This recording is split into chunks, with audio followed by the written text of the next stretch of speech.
Indian rheumatology অ্যাসোসিয়েশনের পশ্চিমবঙ্গ শাখা এবং society for osteo arthritis research এর যৌথ উদ্যোগে ৩ দিনব্যাপী চিকিৎসকদের ৭ম জাতীয় সম্মেলন অনুষ্ঠিত হল কলকাতায়। উপস্থিত ছিলেন doctor Parashar Ghosh HOD SSKM, doctor Pankaj Mondal, doctor Asal Ghosh, doctor RN Haldar, doctor Kiran Sheikh, doctor Biswajit Ghosh প্রমুখ বিশেষজ্ঞ চিকিৎসকরা। প্রথম দিন ওয়ার্কশপ অনুষ্ঠিত হল SSKM osteo arthritis super speciality বিল্ডিংয়ে এবং দুদিনের কনফারেন্স অনুষ্ঠিত হল আইটিসি সোনারে। উপস্থিত ছিলেন প্রায় ৫০০ এর বেশি চিকিৎসক। হাঁটু ব্যথা হলেই হাঁটু বদলে ফেলতে হবে, বয়স হলেই ব্যথা যন্ত্রণা বাত শরীরে বাসা বাঁধবে, এরকম সমস্ত বস্তা পচা ধারণাকে সমূলে উপড়ে ফেলতে হবে। আগে থেকে যত্ন না নিলে কম বয়সেও আর্থারাইটিসের ব্যথা হতে পারে। ঠিক সময়ে ব্যবস্থা নিলে ৮০ বছরেও দিব্যি হেঁটে চলে সুস্থ স্বাভাবিকভাবে থাকা যেতে পারে। দুদিন ব্যাপী এই আলোচনা সভায় প্রায় ৫০০ জন চিকিৎসক যোগ দেন। বিভিন্ন বিষয়ের ওপর কর্মশালা আয়োজন করা হয়। When we see osteophytes, when we see a little bit of power of signals, little bit of the studies that I have gone through, if we don't treat the inflammation. So I think the take-home message, as we do in absolutely. I mean,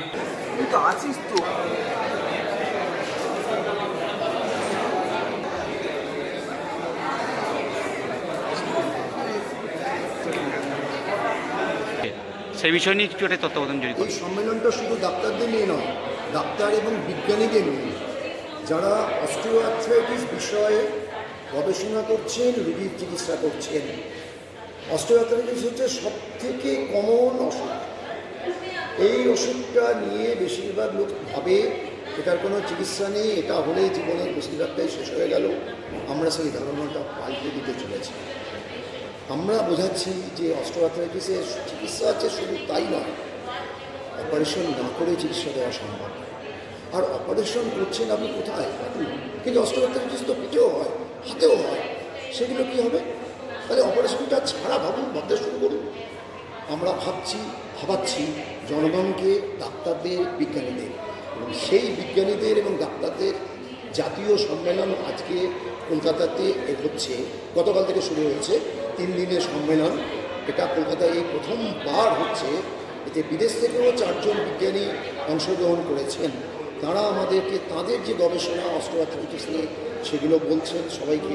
doctor এবং বিজ্ঞানী এবং ডাক্তারি ছাত্র এবং বিজ্ঞানের যারা ছাত্র আছেন তারাও বসে বসে শুনছেন। স্যার, আমার নামটা? Professor Biswajit Ghosh, department of rheumatology, SSKM hospital. মঞ্চে ধরে এই যে 4 জন বসে আছে,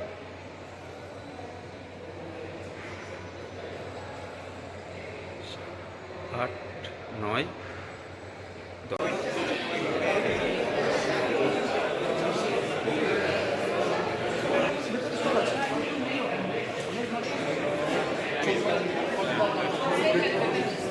বললাম 3টে পেশেন্ট দেখলাম আমার।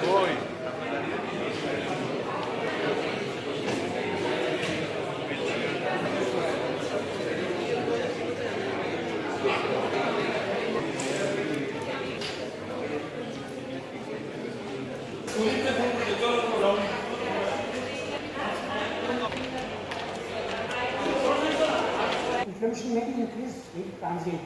So patient might have sinusitis now. You cannot give him steroid for 1 year, 2 years like RA patient. And again, systemic inflammation is there, and RA is a systemic disease. It's not like that. It is also a systemic disease. Inflammation, as I said, the thing is, the common pathway for inflammation is NLRP3 inflammation. The NLRP3 inflammation, see, crystals being only one of them.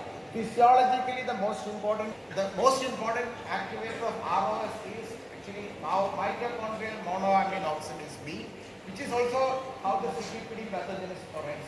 So, thing is, increase ROS activation through MAO-B means what activates MAO-B? So, MAO-B is catecholamines, monoamines, which are provided by the nervous system. Catecholamines are activated by nervous system. That is where all of these come together. NLRP3 upregulation is by insulin. So the diabetes, neuroinflammation, all of these converge on the inflammation, and so managing